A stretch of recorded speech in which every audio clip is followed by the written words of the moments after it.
Hey guys, welcome to the latest review, a very exciting review, because I bestow upon you, I guess, I don't know if you'd call, that's probably a really pretentious word to use. Listen, I brought you a special guest this time. Everyone, you better be nice to him, or, well, nothing will probably happen, but you better be nice anyway, because you're good people.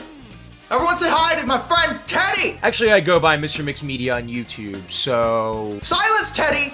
You knew what you signed up for when you came here, okay? You need to come to me and make demands? Because you can't, okay? What? Hey! You said we were gonna be cool about that. Well, as a matter of fact, I'm the ultimate edgelord, and therefore, I am always cool. That is not what that means. Sure it does! Anyway, today we're gonna be reviewing Dead Rising 3. Which is a really complicated game in terms of its reception and stuff, so I kind of wanted to take a moment to talk about it, because I love the first Dead Rising, so we definitely have to talk about this one before...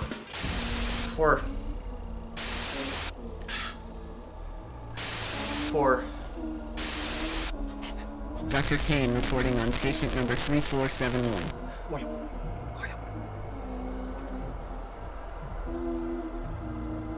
Hello. Hi? I'm afraid your friend is a little bit indisposed. Yes, that's a good word for it. So he won't be joining you for this little review, I'm sorry to say. I can't do a two-parter alone. That's fine. I have the utmost confidence in your abilities to handle this. And just remember, if you don't, you'll be a laughingstock of, well, a few hundred people that are actually going to watch this video. Bye. So, no pressure then.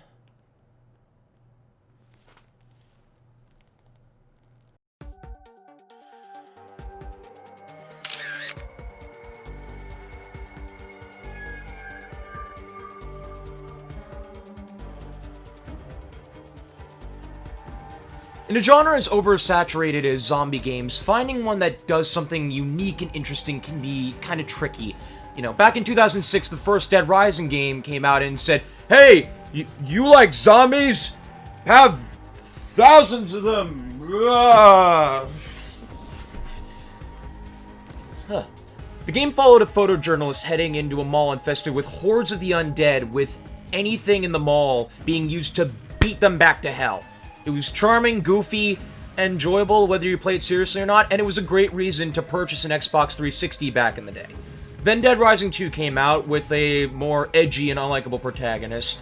My wife is dead. My daughter has a terminal illness. And yet I'm gonna still fall down water slides and smile while I'm on the hunt for a important medicine that's gonna keep her alive. Ugh. It wasn't nearly as enjoyable for me, but it did have some good additions to the franchise, one of which being the combo weapons that would be further expanded upon in the later entries in the series, as well as introducing the infection suppressant known as Zombrex. Honestly though, I would recommend Case Zero and Case West over Dead Rising 2 any day of the week. Then in 2013, at the launch of the Xbox One, we were given a proper third game in the series with Dead Rising 3, with another new protagonist, a huge leap in the graphics, and a whole town to explore. 3 set out to be the biggest and best Dead Rising yet. And did it succeed? Well, let's dig in and find out.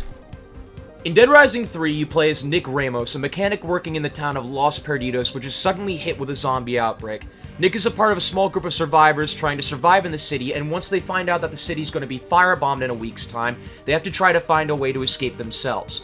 Along the way, they learn about a secret plot involving government shenanigans, conspiracies, backstabbing, and all that fun stuff, with Nick sort of at the center of it all.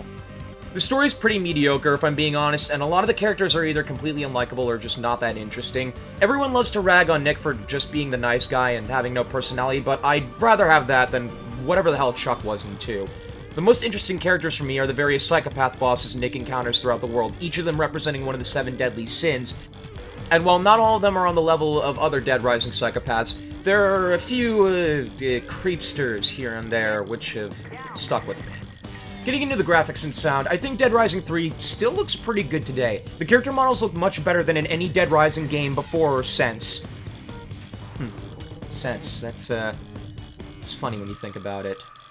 We only had one other game after this, and it pretty much killed the franchise. And the gore system implemented into the game makes it extremely fun to lop limbs off left, right, and center. Wait, how would that work? Do you have a limb in the center of your body? The music makes the action so much more enjoyable, and Nick reacting to the hordes of zombies with genuine fear makes the atmosphere nigh perfect in my eyes, when you're not running around in ridiculous clothing, that is.